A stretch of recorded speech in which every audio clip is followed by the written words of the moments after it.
So, good morning guys. Nandito na naman tayo and tapos na tayo sa structural analysis method of joint. So, dadako naman tayo sa method of section. So, there are ways nga kasi on how we analyze the internal or how we get or how do we find the interior or internal forces of the members. So, dalawa nga siya.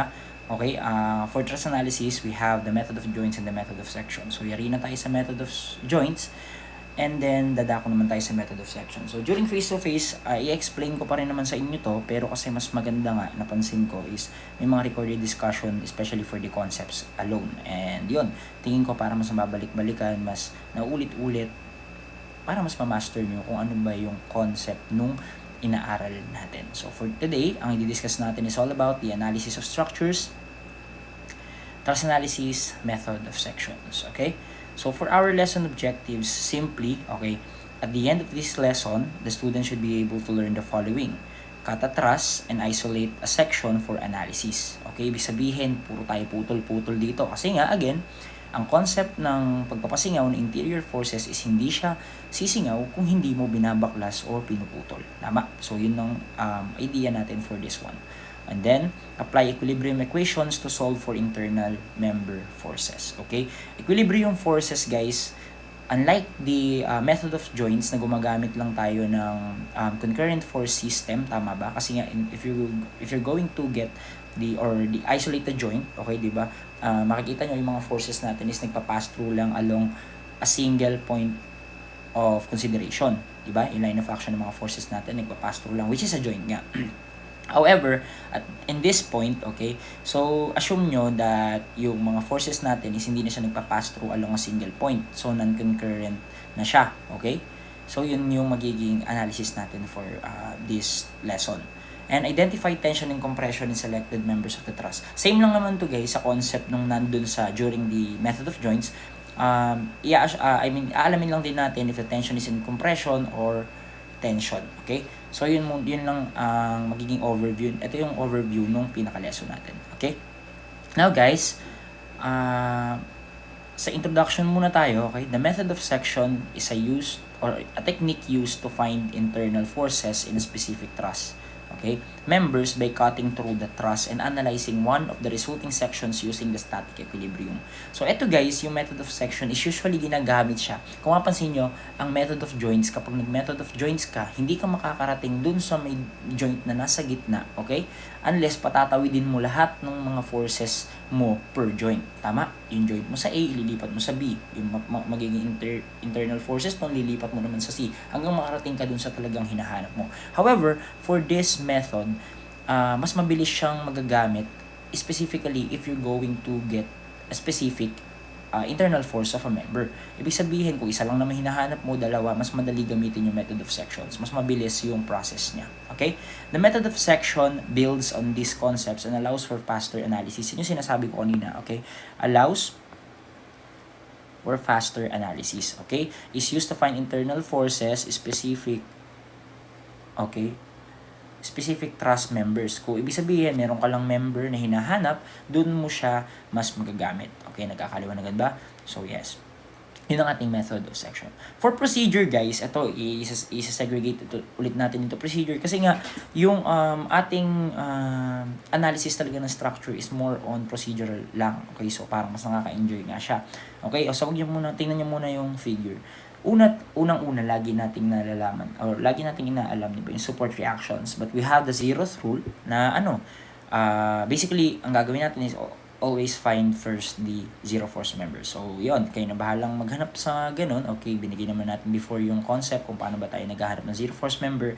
And then, ayun lang, ang first rule natin is determine the support reactions. Only if needed, guys. Bakit if needed?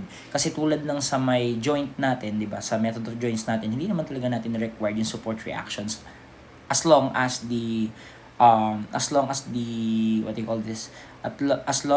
yung joint natin is solvable. So, ganun din dito. So, unless otherwise needed, okay, kailangan nating gamitan ng support reactions. But guys, sasabihin ko na sa inyo, for method of sections, madalas talagang hinahanap yung reactions muna. So, I think, gawin na natin practice na kailangan na hindi, hanapin natin yung reaction forces. So, basically, yun is medyo na-master naman natin from the previous topics. Okay? Now, So yan, ibig sabihin, if you're going to get the reaction forces dyan, di ba basically, since wala ka namang, sorry, ba naka ano ako? Okay, wait lang. Okay, so basically, ang reaction natin, okay, wait lang. Ang reaction natin will be, you're going to get the reaction, this will be RA, and then, again, this will be RE. Kung titingnan nyo mabuti, wala tayong horizontal component. Even this section is spin. Kasi nga, wala naman siyang horizontal external loads. Okay? Or external loads apply horizontally. So, wala naman siyang ganun. So, yun. Now, if nakuha natin yung reaction forces, okay, let's assume, okay, na pwede na tayo mag-proceed sa second part ng ating procedure, which is cut through the truss. Ito, i-highlight natin yan. Cut through the truss. Ibig sabihin, okay, kailangan natin putulin yung truss natin para sumingaw, okay? Guys, at in this problem, or in this, by the way, in this figure right here, okay, in figure right here, yung figure natin dyan, assuming guys na ang hinahanap natin is member, CF, okay? So, ang hinahanap natin is the member, wait lang, is the member CF, this one, okay? Yan guys, for example, yung hinahanap natin, okay? And then guys, yan ang ating member of interest. Okay, for letter A, cut through the member of interest. Ibig sabihin, kailangan kapag nag-cut ka, is tatamaan yung member na hinahanap mo. Okay? Kasi hindi yan sisingaw guys kung hindi yan mapuputol. So, yun lang naman yung concept. For letter B, the section cut must not pass through more than 3 members ideally. Kung titingnan yung letter A ay section A na yan, yung eto, wait lang. Paano ba to? Okay, sige. Okay. Yung section A na to guys, mapapansin nyo, ayan yung naging cutting section natin, or naging cutting plane natin, okay?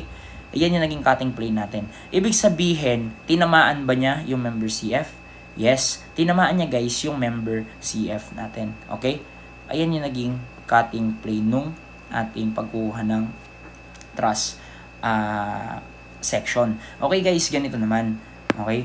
Ibig sabihin, okay na, tinamaan na natin yung member of interest. The third rule, okay, or the third, okay, cut through a member of interest. The member of interest is member CF. And then for letter B, the section cut must not pass through more than 3 members ideally. Okay? Ibig sabihin naman guys, ideally lang to it is not necessary na kailangan ang maging cut mo lang is 3 lang na member yung tatamaan. Okay, for letter B, the section cut must not pass through more than 3 members. So, I think ideally, 3 lang dapat yung tatamaan ng cut. So, kung titingnan nyo, this is our member, diba? This is our member GF. O, diba? Sana all. This is our member CF, and this is our member CB. Okay, highlight ko lang mabuti. This is our member GF, CF, and this is CB. Kung titingnan nyo guys, 3 member yung tinamaan niya. Ideally, dapat 3 lang. Okay? Pero magbibigay tayo ng example na ano naman yung case, ano naman yung mangyayari just in case 4 yung tatamaan. So, we have example for that. Pero, however, for now, isipin nyo lang that ang pinaka-ideal na cut is kailangan 3 lang yung tatamaan na members. Okay? Let's proceed. The cut must be made such that the truss is separated into 2 parts, exposing no more than 3 unknown members. Yun nga, inulit lang yung for letter B. Pero guys, ang idea dito is dapat yung truss natin is mahati sa dalawa. Okay? For left side and then right side. Kasi, ipagpapalagay ko okay? Ipagpapalagay ko guys na ang magiging cut nyo, isinimulan nyo dito sa gitna. Okay? Ayan, ganyan ginamit nyo. Although, meron kang nakat dito na 1, 2, tama ba? And then 3 na member dyan. However, hindi niyan mahahati sa dalawa yung truss mo. Bakit? Kasi, ang mangyayari dyan, hinati mo lang yan, okay? Let me just, okay. Tingnan natin Mag-highlight ako ngayon. Look. For example lang, ikakat natin siya. Yung ginawa ko kanina. Okay, yan. For example, ayan, kinat natin siya dyan. Ang tendency guys, ano mangyari? Kakat mo lang siya dyan. Okay. Lakayan natin onte. Burahin natin yan.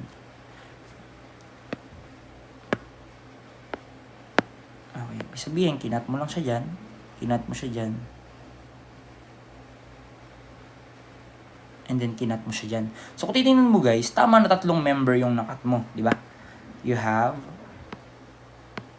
wait lang. Ay, sorry.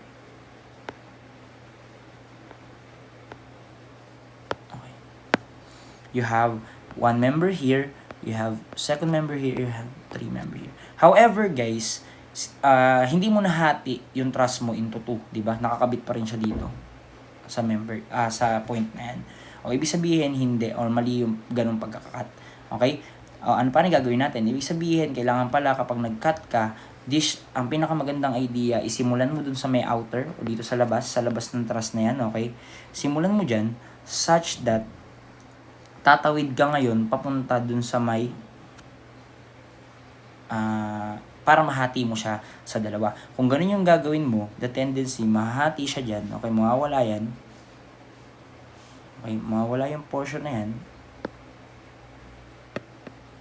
Okay, sabihin natin, mawawala yung portion na yan. Matitira na lang is eto. And then, that's for your right side naman. So, ganun guys yung idea. Kailangan mahati mo yung truss sa dalawa. Okay? Kailangan mahati mo yung truss sa dalawa. But not necessarily, kung titingnan nyo mabuti, but not necessarily equal halves. Okay? Magigets nyo yan mamaya. Mas magigets nyo siya later. Okay? So, but not necessarily equal halves. Basta kailangan mahati mo yung truss into 2 parts. Okay? Then, the section is not limited. Kung mapapansin nyo, okay? The section is not limited, okay? The section is not limited to a straight vertical cut. It can follow through any line that passes the chosen members. Please remember this rule. Kasi baka mamaya maging limited na lagi ang cut nyo is ganyan, okay? Pwedeng, ayan, ito nga yung cut natin yun, pag ganyan, okay? Baka akala nyo na ganun lang yung cut. So, look, okay? I-highlight ko ng red. Okay, tingnan nyo mabuti. We can also cut this one, pag ganyan. Okay? Di ba meron tayong na-cut na isa, dalawa, and then pangatlong member natin. So, okay, ibig sabihin, it can follow any line that passes through the chosen members. Okay? Hindi lang siya required na always vertical yung cut mo or always horizontal. Okay? Pwede siyang any line that passes through the chosen member. At kung makikita nyo guys, di ba nga, mahahati natin ito sa dalawa. This, mapupunta siya sa left side, at yung other half naman, okay, etong part na to, okay, tingnan nyo, siya naman yung magiging right side natin. Ibig sabihin na satisfy pa rin natin yung ibang conditions. Given na meron ka pa rin 3 member lang na natamaan, nahati mo siya sa dalawa, but not necessarily equal halves, and then, nagawa mo siya by not being, alam mo yun, na hindi ka naman na-restrict ng vertical cut lang yung gagawin. So, technically, pakitandaan itong mga concept na to. Okay? O sige, ulitin natin that our member of interest is member CF ata. Okay, so tandaan natin. Kaya dyan tayo nag-pass through. Okay? Now guys, okay, ito na. Assuming that this is our cutting plane nga, itong highlight natin kanina na to. Okay? This one, ay yung hati na yan, okay? Assuming na nahati na natin siya, ganito guys magiging itsura niya, okay? Ibig sabihin, nahati mo siya into your left side and into your right side, following these rules, following this set of rules, okay? Following this set of rules, nagawa mo siya na mapaghiwalay, okay? Now, choose side to consider, either left or right. Alam naman to guys, okay? Ang member na kino-consider, again, ang member na hinahanap natin is the member CF. This is your CF, at for left side, this is your CF. Ibig sabihin, kung titingnan nyo mabuti, okay? Kung titingnan nyo mabuti, pwede mo siyang mahanap either using left side or yung right side. But I have a tip, okay? Like, parang, para siyang hint na pumili ka lang lagi with this number of reactions and external loadings, okay? Pagpapalagay ko guys okay, ala to sa may figure kanina, pagpapalagay ko guys, na syempre dito magkakaroon ka ng reaction. Imagine na gawa mo na yan, meron ka ng reaction, dito din meron ka ng reaction at A. However, binigyan ka ng mga external loadings dito sa part na yan, dito sa part na yan, dito sa part na to, pag ganyan, okay? Ngayon, ano yung pipiliin mo dyan? I suggest na piliin mo lagi yung konti lang yung number ng reactions and external loadings. In this case, ang pipiliin ko dyan, kung ako, is yung right. Kasi kukunti lang yung nakalagay sa kanya. Tama? So, yun. Tapos na tayo dun sa concept na yun. Now, guys, isolate the free body diagram of the chosen. But guys, again, ito is example lang, yung pinaglalagay kong mga external forces na yan. Okay? Magigets nyo bakit ko sinasabi na mas mahalagang gamitin. Okay? Excuse me. Mas mahalagang gamitin yung kokonti lang number ng reactions and external loadings. So, proceed muna tayo sa number 4. Okay. Okay. So, this is your RT. Okay. Isolate the free body diagram of the chosen side and assume the direction of all internal unknown forces. Guys, makinig kayo mabuti. Halimbawa, pinili natin yung left side. Okay, pinili natin left side. Okay, ito na. Okay, ito na yung left side. For example, hindi yan tanggalin ko na nga. Tanggalin ko siya. For example, ayun pa rin siya. Okay, so in this case kasi, parehas lang naman silang isa lang reaction kabilaan, parehas din silang merong isang internal forces. External forces. Okay? Isang reaction, isang external loading. Isang reaction, isang external loading. So, either of which, madali mo lang din naman siyang mahanap or same lang din na magiging process mo. Okay? Now, isolate the free body diagram of the chosen side. Okay, ito guys is both ways, in-isolate ko siya. Okay, so huwag kayong malilito. Pagbibigyan ko kayo ng parehas na choice. So, isolate the free body diagram of the chosen side and assume the direction of all internal forces. Technically guys, pwede ka mag-assume. Okay, ano ba yun? Pag nakat na, hanggat hindi, nakalimutan ko na tuloy yung natin, sabihin nyo nga, pag hindi pinuputol, hindi sisingaw. Okay, so naputol na kasi natin siya at this point. Okay? Tama ba? Naputol natin siya at this point. Siya rin yun. Okay? Siya rin yun naputol natin yan. At any part within that member, siya rin yun. Okay? Ngayon, ganito. Kung titingnan nyo, meron tayong mga sisingaw dyan. Since naputol yan, sisingaw ngayon yung mga internal forces mo dyan. Tama. Burahin ko na. Ngayon, ideally, pwede mo siyang i-assume. Okay? Halimbawa, hindi mo pa alam na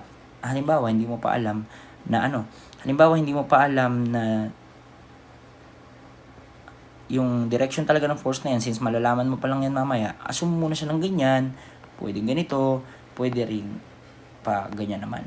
Okay? However, kasi, ang isa rin sa pinakamadali or para mas hindi ka na malito sa pagko-correct ulit, which is doon nga tayo nagkakaroon ng problem, di ba?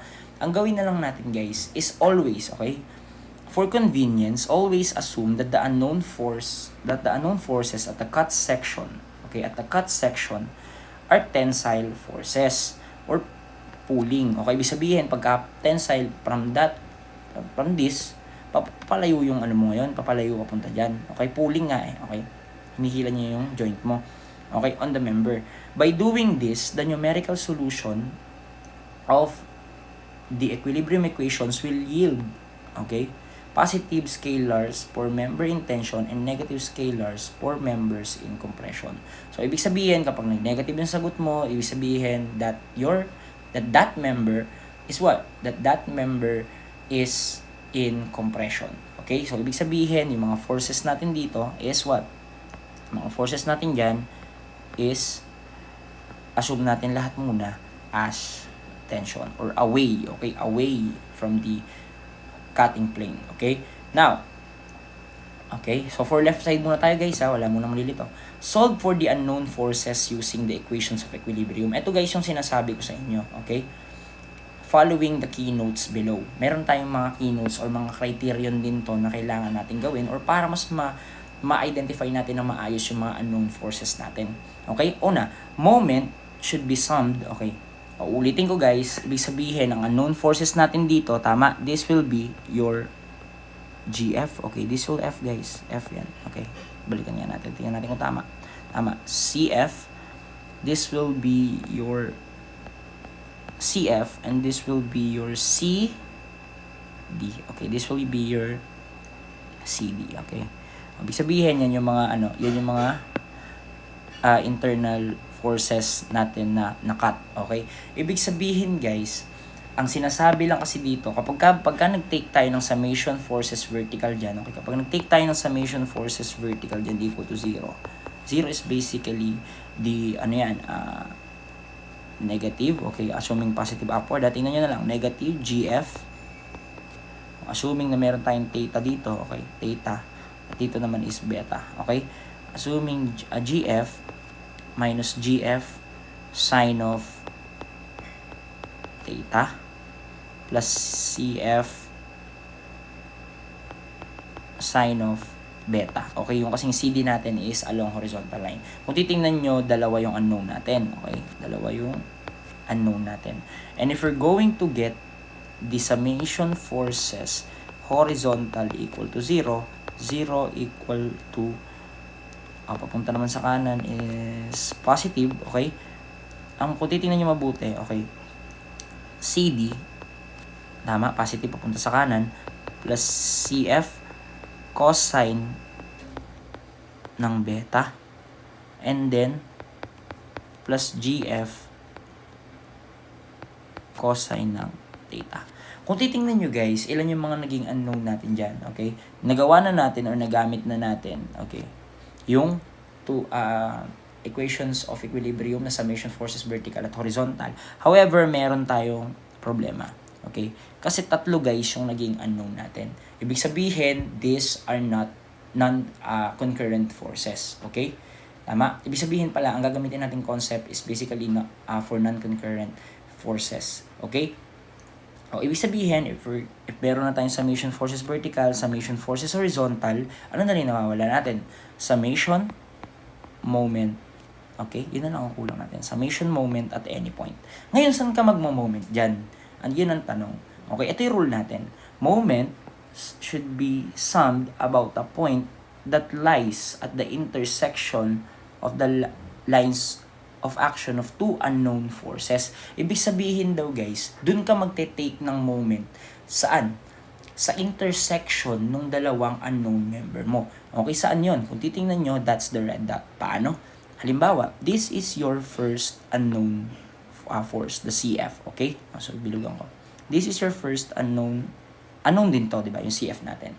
And then, also, this is also unknown.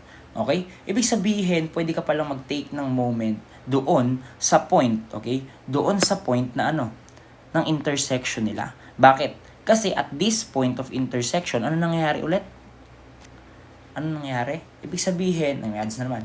Ibig sabihin, yung line of action ng dalawa na yan, okay, yung line of actions ng dalawa na yan is nagpa-pass through na lang along a single point. Therefore, wala silang mapoproduce na moment at that point. Okay?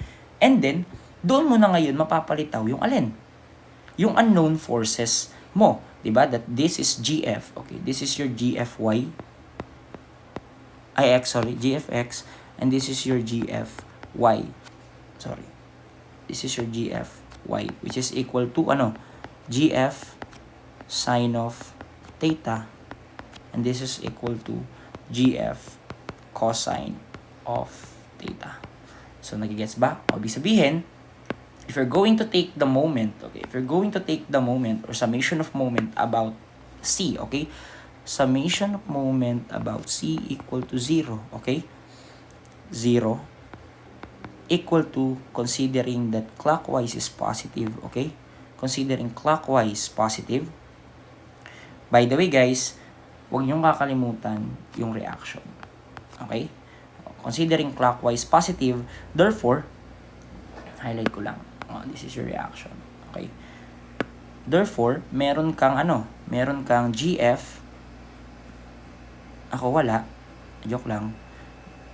GFX ang gagamitin natin kasi nga itong line of action ng wait lang.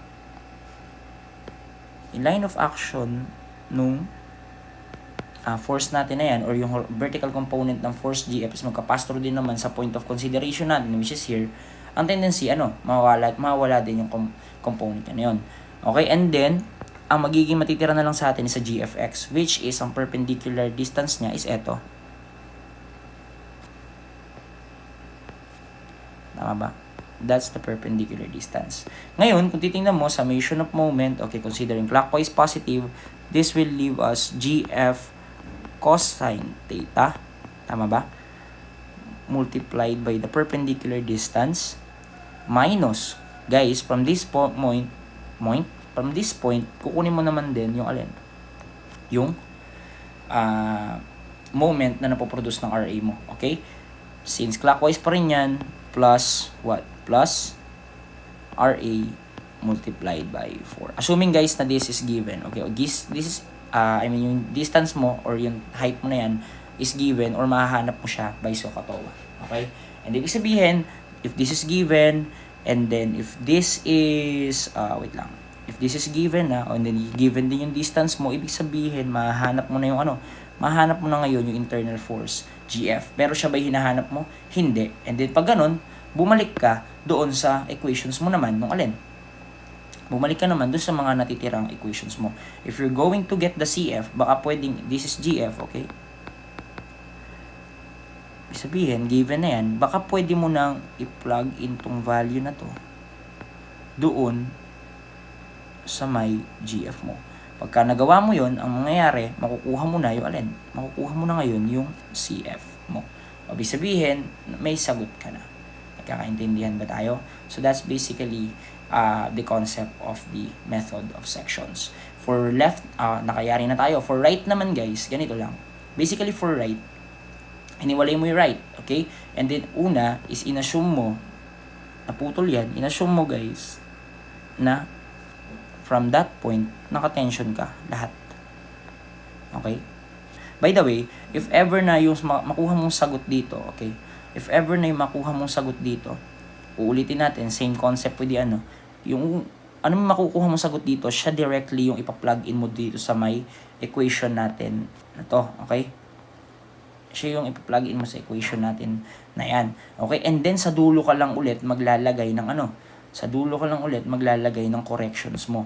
Ibig sabihin, for final answer, okay, for final answer, ngayon, yung CF mo and T or C ba siya? Okay? Is it compression or tension? Ibig sabihin, pagka nagawa mo na o nahanap mo na lahat, dun ka palang doon ka palang magkakaroon ng correction sa assumptions mo.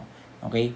But again, yung mga values na to na makukuha mo along the solution is as is mo siyang ipa-plug in dun sa equation. Because those, kasi, kaya mo nakuha yung equation na yan is because you assumed a direction. Okay? Ibig sabihin, yung direction mo na kinonsider dito, dito, and dito, may relation sila. So, I hope that's clear. Okay? For right naman, so nakayari na tayo. For right naman, ina-isolate lang natin basically ulit yung right. Kung titingnan nyo, balikan ko lang ulit. Kung babalikan natin, ito sinasabi kong right. Ibig sabihin, ina-isolate lang natin yung portion na yan. Okay? Kung i-isolate natin yung portion na yan, ito itsura niya. Again, babalik tayo dun sa step na kung saan mag-a-assume tayo. Ito, isolate the free body diagram. I-assume natin that this member, okay, this is your GF ata. This is your CF pa rin, okay? Which is the hinahanap, kaya highlight natin. And then, this is your member CD naman. Okay, this is your member CD. Okay, so yun, ganun lang ulit yung gagawin natin. And then, pagka-isolate natin na free body diagram, nag-assume tayo, magte-take tayo ngayon ng moment, saan?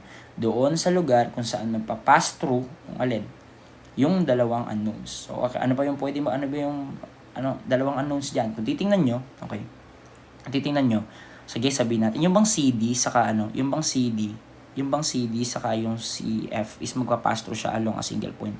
Kapag ka-in-extend natin ba to? Wait lang.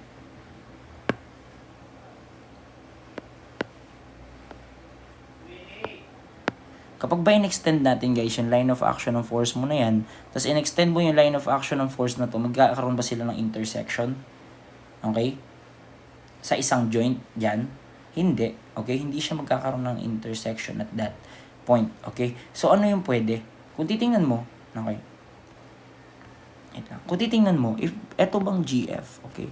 If this GF ba is in-extend mo along this line, at yung CF mo naman is in-extend mo along this line, okay? Guys, assuming na hindi pa natin ulit alam yung CF, kasi mamimili ka nga lang ng isa, either left or right. So, ibig sabihin, kung right na may pinili mo, back to zero yung magiging analysis mo when using the equilibrium equations. Okay, o so, ibig sabihin, ibig sabihin pala, pwede ka ditong mag-take ng moment. At this point, okay, pwede ka diyang mag-take ng moment. Ibig sabihin, dyan nag-pass through yung CF saka yung GF mo.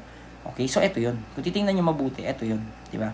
Ngayon naman, pag nag-take ka ng moment dyan, ibig sabihin, ito na lang magiging unknown mo, diba?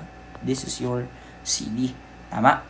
And again, if you're going to take the summation of moment at F, okay, at this point, if you're going to get the summation of F at this point, basically, ang mangyayari lang dyan, since this is nagpa-pass through, then, dun sa may point na yan, lagi mo lang tatandaan ulit yung reaction mo, okay?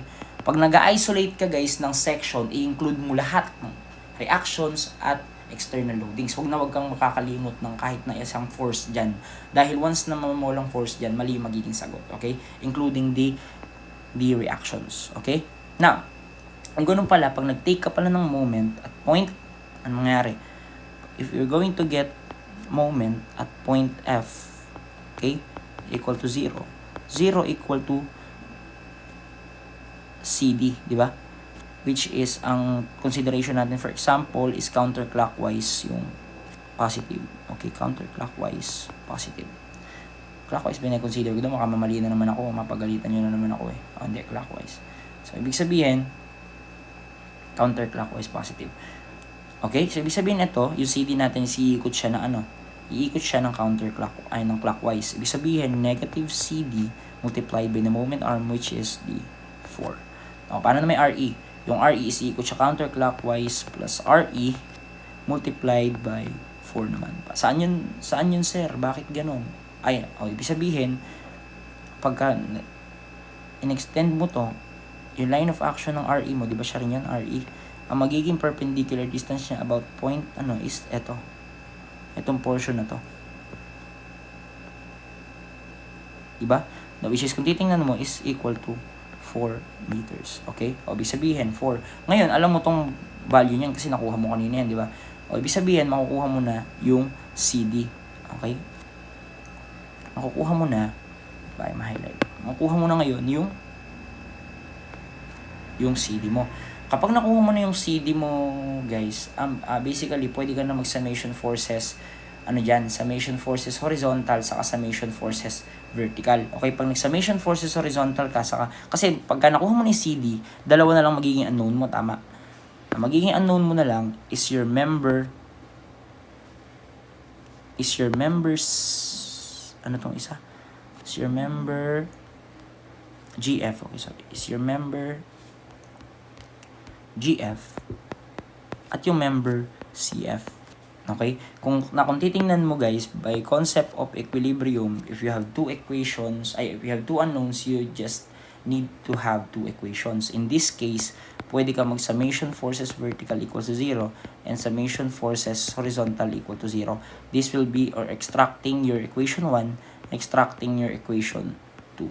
Again guys, sa dulo lang tayo, okay, correct ng directions, okay? Kapag may nakuha kang value, kapag nag-negative yan, okay, for example, for equation 1, may nakuha kang negative na value, i-plug in mo muna yan doon sa may equation 2 mo. Because again, yung equation na ginawa natin for both horizontal and vertical are in relation, okay? Ibig sabihin, may relationship sila. So, pag itinama mo pala yung direction ng isa, tapos, yung nakatama na yung pin-log in mo sa kabila, mamabali sagot. Okay? So, ibig sabihin, kailangan maging as is ka muna. And then, isusulat mo na lang for final answer, yung alin? Yung CF, and then yung magnitude mo, which is ilang Newton yan, tension or compression. So, ibig sabihin, this will be your final answer. Yan. Okay? So, yun. So, guys, dumako na tayo ngayon sa problem. Okay, so this is your problem number 1. Siya na rin yung isolve natin guys para mas madali. O sige, meron pala akong idadagdag lang. Okay. So kung papansin nyo, if you're going to, di ba sabi natin magte-take tayo ng moment, okay, magte-take tayo ng moment doon sa intersection ng dalawang force natin. Kung titingnan nyo kasi pag dito pala natin in-extend yung force mo, talagang wala siyang magiging wala siyang magiging wala siyang magiging intersection pag doon mo siya in-extend. However, kung titingnan mo, pag in-extend mo naman siya, okay, Pag in-extend mo naman yung mga line of action ng forces mo, okay, such that ito yung GF mo. Pag in-extend mo yan, ang tendency niyan, and then in-extend mo naman yung CD, okay, ang tendency niyan, pwede kang ang tendency niyan is pwede kang mag-take ng moment naman about this point. So, hindi tayo limited pala dun sa hindi tayo limited dun sa kung saan lang yung nasa nasa cutting plane mo. Okay? So, meron tayong i-explain dyan pagdating sa ganyang bagay. Paano po, sir, pag nasa labas ng truss, yung nasa labas ng cutting section namin, yung intersection nila. So, we have a sample problem for that. Okay? So, doon naman natin i-apply yung principle of transmissibility. Okay? So, yun lang. Yun lang ang i-add ko. But for now, aralin muna natin yung mga basics and then tsaka natin i-explore yung mas in-depth na concept regarding the regarding the pag-analyze ng mga problems. Okay? So, guys, basically, ito yung for example number 1 natin, okay? So, for example number 1 natin, okay, una nating step is what? Una nating step is to get the reactions, okay? But by that, titingnan natin mabuti, basically, ang magiging reaction lang naman natin dito is the RA, okay, since wala naman siyang horizontal applied load, and then the RE, okay? So, paano yun? Mabilisan na lang to, okay? Taking moment, ako mag-moment na ako agad kasi even though mag-summation forces vertical ako dyan, dalawa yung magiging unknown ko. So, taking summation moment at A equal to 0. Therefore, Therefore, considering clockwise, okay, consider counterclockwise, 0 equal to RE. Okay, 0 equal to RE for 8, 12, 16 multiplied by 16, okay, minus 5 multiplied by 8 kasi yung 5 kilonewton mo iikot siya ng clockwise, so negative, and then also your 3 kilonewton ikot naman siya ng clockwise, then ang moment arm niya will be 4, 8, 12, okay. Ang reaction mo at E, simply calculate ko lang 0, tulungan nyo ako, okay, x16 minus 5, 8 minus 3, 12. So, calculating, you'll get 4.75. Tama. So, 4.75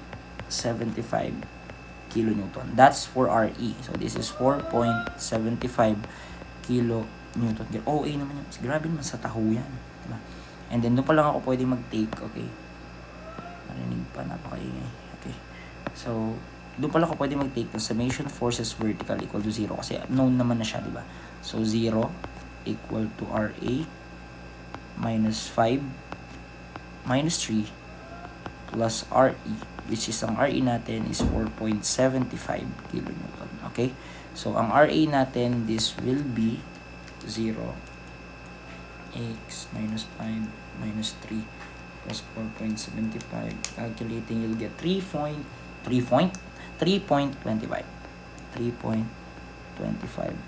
kilonewton. So basically, meron na tayong reactions. Okay, so pwede na ba yan?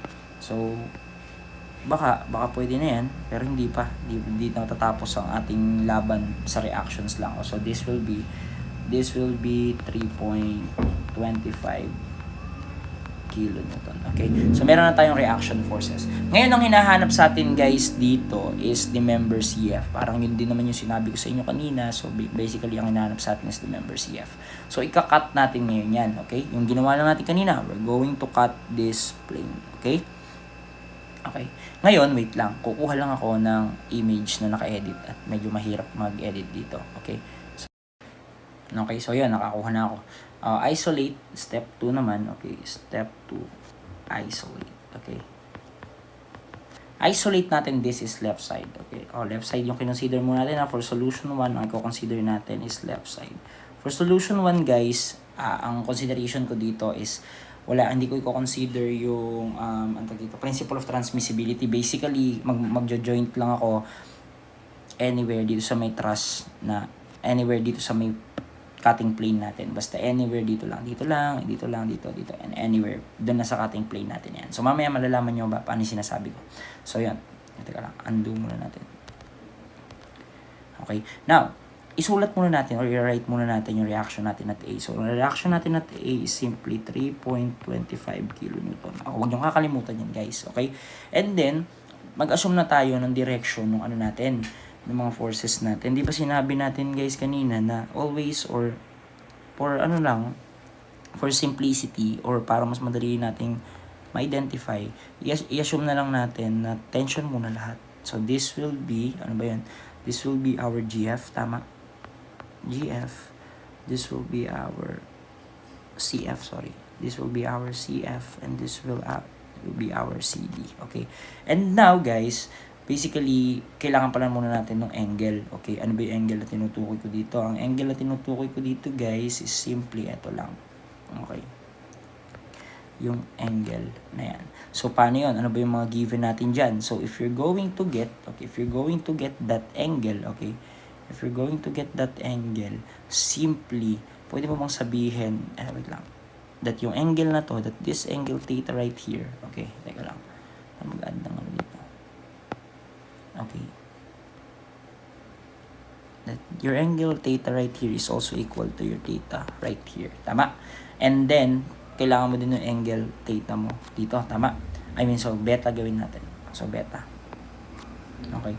And now, guys, if you're going to look closely, sige, delete na natin isa. Wala, hindi mo kailangan yan. So, okay. If you look closely, you know that this angle right here is 90 degrees. Okay. So, for beta muna. Solving the beta, okay, equal to arc tangent of what? Arc tangent of simply, ulit niya, manipis. Beta is simply the arc tangent of opposite natin, guys, in this figure. Pagka kinuha natin triangle na yan, okay. In this figure, makukuha natin that yung opposite mo is 4 meters, which is ito pa rin yun. Diba, ito yung 4 meters mo, ayun lang yan, ayun, siya lang. Okay, 4 meters, and also 4 meters din naman yung base. So, therefore, 4/4. So, ang beta natin dyan, basically, is 45 degrees. Okay? So, yan ngayon yung magiging beta natin. And for theta naman, simply, ano lang yan, 180 minus 90 minus 45. This will leave you theta equal to 45 degrees as well. Okay? So, ibig sabihin, yan yung mga angles na kailangan natin. So, mabalik tayo sa figure. So, ang angle pa natin dito, this will be 45 degrees. And then, kung lagyan mo ng dot dito yan, and then, kukunik mo dito. Ibig sabihin lang that this will also, okay, hindi, baguhin natin. Baka malito kayo kung bakit na pinagpalit. So, this is theta equal to 45 degrees as well. Okay, ibig sabihin, ang sabi sa atin sa rule is since na-assume na natin yung mga sides, or na-assume na natin, guys, yung mga signs pala, yung mga signs, ano nang gagawin? Is to consider kung saan ka magmo-moment. And again, at this point, magmo-moment lang tayo doon sa intersection ng dalawang unknown forces natin. Okay? O, hindi mo na tayo lalabas doon sa may cutting plane natin. What I mean is pag in-extend ba natin itong GF na to, okay, pag in-extend ba natin yung GF na to papunta doon, at in-extend din natin yung CF papunta dito, magi-intersect ba sila? So, basically, hindi. How about yung GF naman natin? In-extend natin yan, at in-extend din natin itong CD na to, magkakaroon ba sila ng intersection? So, basically, hindi pa rin. So, ano pa? Pwede. Yung CF mo ba, ay yung CD mo, pag in-extend mo, magkakaroon ng intersection? Of course, yes. Magkakaroon sila ng intersection. If you're going to extend, okay. Okay. Ibig sabihin, dito, at this point, okay, pag-uwi natin kulay. At this point, nagkaroon sila ng intersection. Okay, so, ulitin nga lang natin, parang masyadong makapal. Okay. Ulitin ko lang that wait lang. Okay. So, simply, pag in-extend natin to, simply extend natin yan. Your angle theta o beta equals to 45 degrees, as well as this one, your theta equal also to 45 degrees. Ibig sabihin, nakakuha ka na guys ng point to consider mo. Point to consider kung saan ka ba magte-take ng moment. O so kung ganun pala, 'di ba nga, yung tulad ng dinrawing ko kanina, pwedeng sumingaw yung components mo ng GF mo dito, GFX, and then your GFY. Okay, so this will be your GF. So this will be your GFX. This will also be your GFY. Okay, tama ba? And guys, kung mapapansin nyo, if this is 45 degrees, if this is 45 degrees, okay. So, kung titingnan mo mabuti, syempre, magkakaroon ng component yung natin. Di ba, magkakaroon ng component yung, kailangan pa natin dito ng angle alpha. Okay. Okay, so, mapapansin nyo, magkakaroon pa tayo ng angle alpha at that point. So, kung babalikan natin tong figure, okay, ang suggestion ko guys is, una pa lang is i-identify nyo na mabuti. I-identify nyo na mabuti yung mga angles na gagamitin nyo. Okay? So, technically, yun ang kailangan nating gawin. Okay? Ibig sabihin, if this is 45 degrees, 90 degrees, this will be also 45 degrees. Okay? This will 45 degrees as well. Kung titingnan nyo, teka nga, medyo malabo. Ngayon, kung titingnan nyo mabuti, okay, yung triangle natin na to, na mapo-form, okay, may maingay na kapitbahay. Yung triangle natin mapo-form na yan, this is 4 meters, and this will be 2 meters, diba yun? Also 2 meters. Therefore, yung angle alpha natin at this point, okay, your angle alpha mo at this point is equal to simply the arctangent naman of 2/4, which is simply ilan? Arctangent ng 2/4 is simply 26.565. So, 26.565 degrees.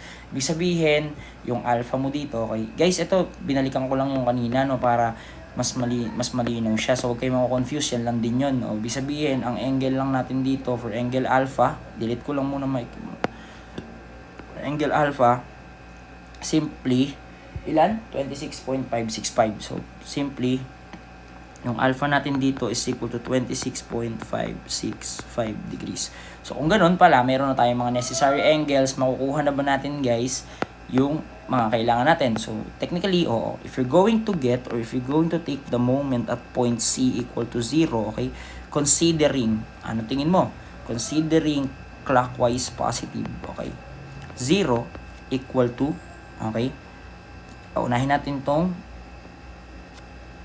tong reaction force. Okay, for the reaction force natin, considering clockwise positive, therefore 3.25 multiplied by 4 plus 4 equal to 8. Okay, and then eto naman, kung mapapansin nyo guys, yung vertical component nung GF natin is magpa-pass through lang dito sa may point of consideration, therefore makakancel out yon. Ang matitira na lang guys is eto namang GFX natin. Okay, this is our GFX. So, ibig sabihin na magiging, ang magiging perpendicular distance naman niya dito is simply etong portion na to.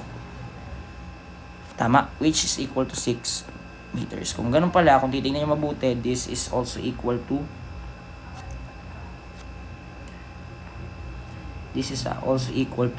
what? 6 meters. Ibig sabihin, kung ganun, if we're going to get the moment of GF naman na mapo-form or ma-induce ng GF, therefore since pakanan yan dito at this point, iikot yan pa clockwise. Okay? So ibig sabihin positive pa rin na GF,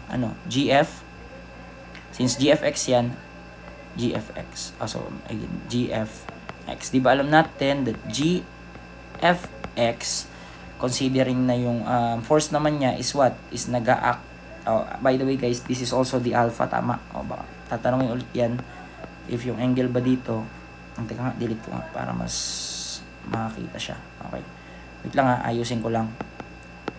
Okay, so this is your GF, lilinawan ko lang. Okay,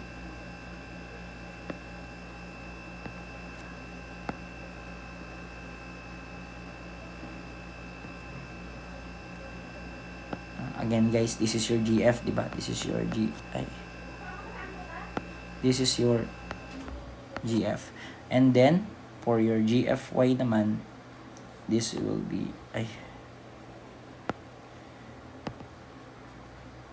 diba, yung portion na to, this will be your GFX. Okay, wherein yung theta mo dito, yung alpha mo dyan is also equal to your alpha here, which is 26.565.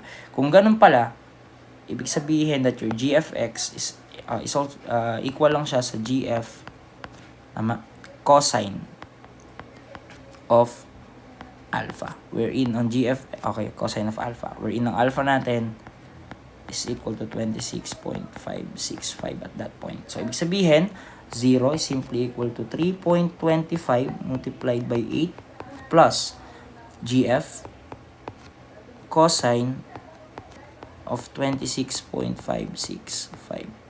Okay? Taking that, makukuha na natin itong GF natin. Wait lang pala, may nakalimutan ako yung nakalimutan ko yung moment arm, which is ang moment arm natin for that component is 6 meters. So, taking that, makukuha na natin yung ating GF. Okay? The GF will be 0 equal to 3.25 multiplied by 8 plus GF cosine of 26.565 multiplied by 6. Shape solve, makukuha natin is negative 4.84, let's say 5 kilonewton. So guys, wala muna magbabago. Okay, i-highlight ko lang to. Okay, hindi muna natin siya babaguhin or i-correct. Okay, hanggat hindi natin natatapos lahat ng equilibrium equations. Okay, now guys, kung mapapansin nyo, nakuha na natin yung member GF. So, saan tayo pwedeng umikot? If we're going to get, or if we're going to take the summation, pwede na ba natin makuha yung CF? Actually, oo.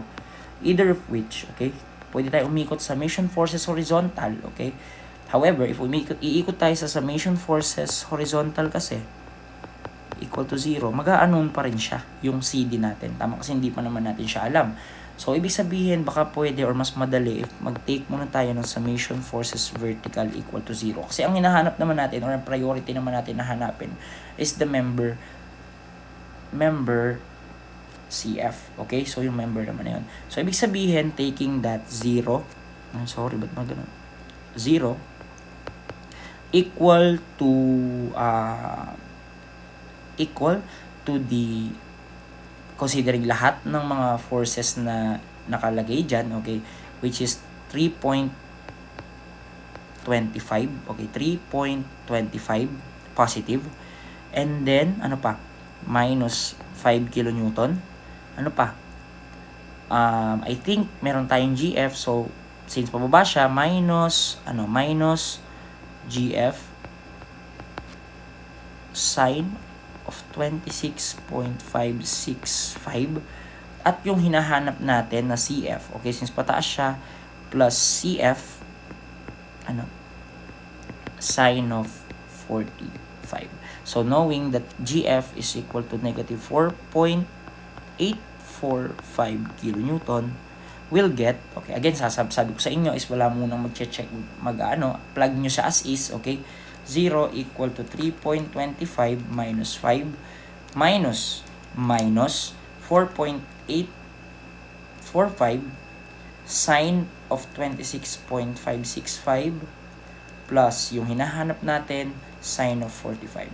Calculating will get, ilan makukuha natin? Calculating will get negative 0.589. So basically yung CF natin, this will yield negative 0.589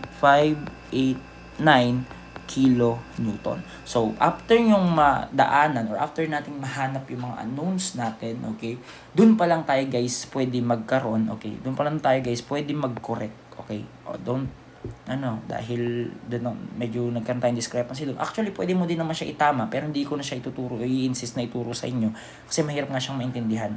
Okay, basta ang gagawin nyo guys, ipa-plug nyo to, for example. I-plug nyo to as is. Okay?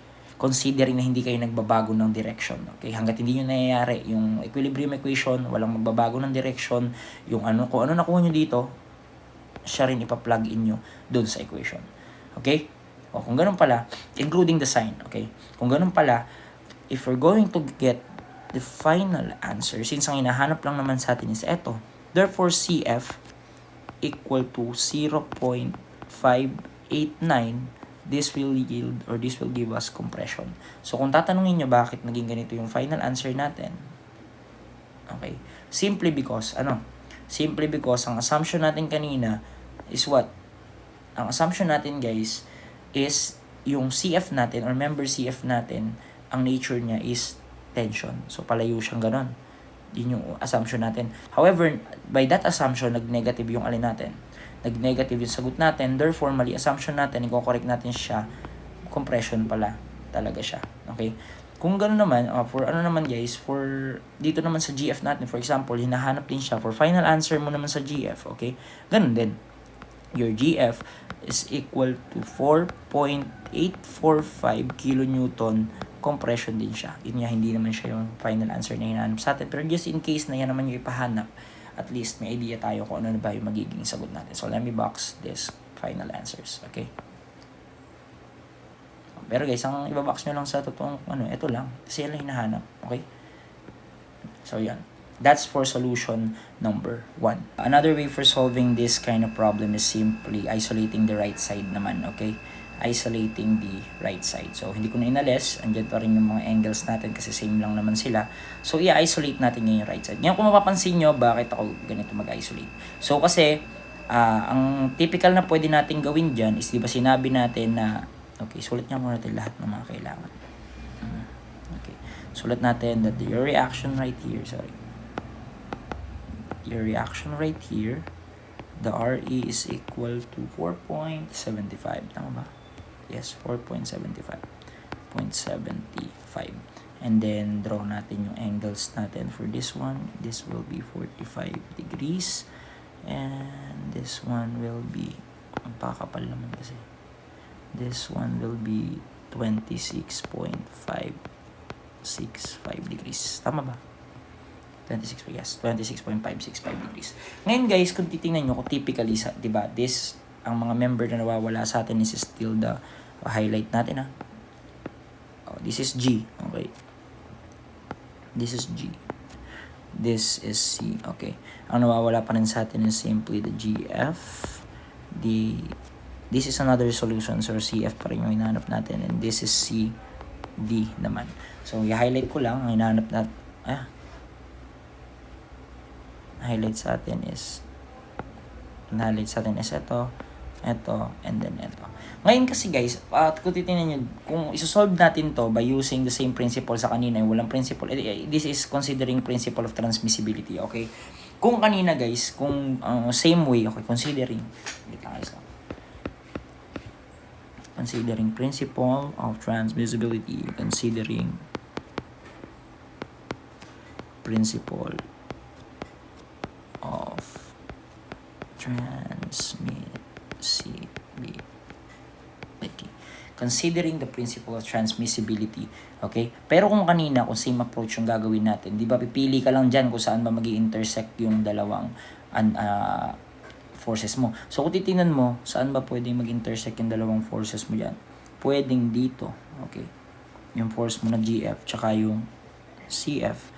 Dito ka magtitake ng moment. Ito guys is approach na nasa loob pa rin ng cutting plane. Ang cutting plane natin is nasa right side tayo. Tama. Itong naka-highlight na figure na yan lang yung dyan lang tayo nagmo-moment. Either dyan, dito, o kaya dito. Ngayon, papakita ko sa inyo kung paano naman kapag nasa labas tayo ng cutting plane or nasa labas tayo ng pinaghatian natin. Okay? Kung titingnan nyo mabuti, if yung CF nga natin is diniretso mo dito at yung CD naman natin is diniretso mo papunta doon, di ba wala silang magiging intersection? Tama? However, if yung force CF mo is diniretso mo papunta dito, okay, this is your CF pa rin, di ba? This is your CF. At yung CD mo naman, considering tension yan, is pinapunta mo pa rin along that. Okay. This will be your, what do you call this one? This will be your CD naman. Okay. Ibig sabihin, pwede ka palang mag-take ng pwede ka palang mag-take ng moment at this point, pero nasa labas siya ng truss. So, pwede yan, guys. By principle of transmissibility, that's okay. Ibig sabihin, kung ganyan, ibig sabihin, lilitaw mo na lang na ang lilitaw mo na lang na joint dyan is what? Or lilitaw mo na lang na force is dito. Okay. Wait lang. Pwede ito. Okay. That's your GFX and this will be your GFY. Okay, di ba kasi ang natin diyan is pag ganun yung GF natin, okay? Wait lang. Di ba pa tension nga eh. Assume tension pa rin naman tayo lahat. So, kung titingnan mo dito dito yung pinanggalingan natin papunta doon. So, assume tension pa rin. So, this will be your GFY, tama? This will be your GFY and this will be your GFX, okay? Same pa rin siya. Ngayon, if you're going to take the moment at this point, okay, so paano yan? So, if you're going to take the moment at that point, summation moment at C equal to 0. Okay, summation moment at C equal to 0. Therefore, ang mangyayari sa atin is 0 equal to RC muna tayo, RE. RE, okay. Pangit. Ibig sabihin, summation moment equal to 0 considering sabihin na natin clockwise. Okay, sabihin natin clockwise, positive. Okay. So, ibig sabihin that your RE, 0, ay counterclockwise positive, counterclockwise positive. So, ibig sabihin pala, this will leave us what? So, if this is 45 degrees, by the way, if this is 45 degrees, therefore, this will also be 45 degrees. Okay. So, anyway, wala naman siyang bearing, makukuha naman na siya. So, assuming that clockwise or counterclockwise positive tayo. So, therefore, yung RE natin, so 4.75, okay, clockwise siya iikot from point C, tama, multiplied by 8, okay, check natin. Okay, tapos yun namang 3 kilonewton mo is mag-iikot siya pag ano naman, di ba, from point C. Okay, so ibig sabihin clockwise. So minus 3 multiplied by 4. Para naman guys, dito sa may GFX natin, it's simply GF cosine of theta, di ba? Or so pwede mong gamitin either 45 or pwede mong gamitin dyan is yung 26.565 along X yung yung consideration. So yun. So ibig sabihin lang nun, since iikot naman to clockwise, counterclockwise, ibig sabihin, ipa-plus mo siya. Tama? So, plus, simply, plus GF cosine of 26.565. Okay? And then, ano pa yung kulang? Moment arm niya. Ang moment arm niya is this one, which is 4 meters multiplied by 4. And para sa last naman natin, guys, is etong GFY naman natin. For GFY, if you're going to extend this line of action ng GFY mo, tama? So, ibig sabihin, ayan yung magiging perpendicular distance niya, which is this one, 4 meters. Okay? Ngayon, kung titingnan nyo, pwede ba ano yung magiging ikot niya? Dito, iikot siya naman ng clockwise din from point C. Tama? Plus, GF sine of 26.565 multiplied, ang moment arm niya is equal to 4 meters. That's the perpendicular distance. Okay? So, ibig sabihin, makukuha na natin ulit itong GF. Okay, dito pa lang guys, malalaman na natin kung tama ba yung naging assumption natin, yung naging solving natin kanina. 4.75 multiplied by 8 minus 3, 4 plus X cosine 26.565. Okay? Multiplied by 4.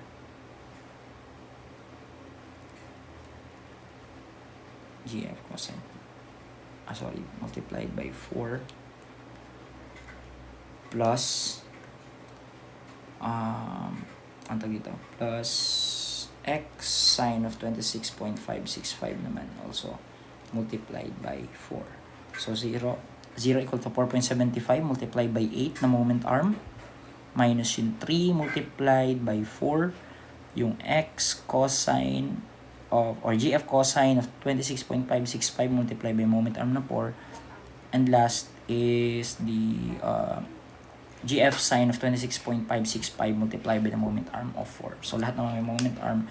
Therefore, makukuha natin, this will give us the value of, negative, parang ganyan din nakuha natin kanina, pero tuloy natin, negative 0.845 kilonewton. So, again, highlight muna natin, hindi pa natin ito, hindi pa natin yan i-correct. Okay? So, nakuha na natin yung GF ulit, guys. So, ano na ulit? So, by taking summation forces vertical na lang, I think pwede na yun. Knowing that yung GF mo is pababayan, guys, ha? Mapapansin nyo, ito yung CF mo. CF mo, guys, pababayan. Okay, pababa. And then yung GF mo naman is pataas. Ibig sabihin, summation forces vertical equal to 0. 0 equal, okay? Including lahat ng external force, okay, negative 3, okay, plus 4.75, ano pa, I think, plus, okay, GF sine of 26.565, okay, ano pa, and then I think minus CF, yes, minus CF sine of 45. So, meron tayong GF na again, ipa-plug in mo dito is negative 4.845 kilonewton. This will give us the value of CF, which is equal to negative 3 plus 4.75 plus negative 4.845 sine of 26.565 minus x sine of 45. Basically, minus 3 plus 4.75 plus quantity. Okay, lagyan natin quantity. Therefore, makukuha natin, this will give us the value of CF equal to negative 0.589 kilonewton. So guys, for final answer, again, diyan ka palang magko-correct. For final answer, your CF is equal to 0.589 kilonewton compression. So, ibig sabihin, nag-make sense yung ginawa natin. Okay? So, ibig sabihin, that's our final answer. Ibabox na natin siya. Okay? Then, let's highlight. Okay? So, yan na ngayon yung para sa ating method of sections.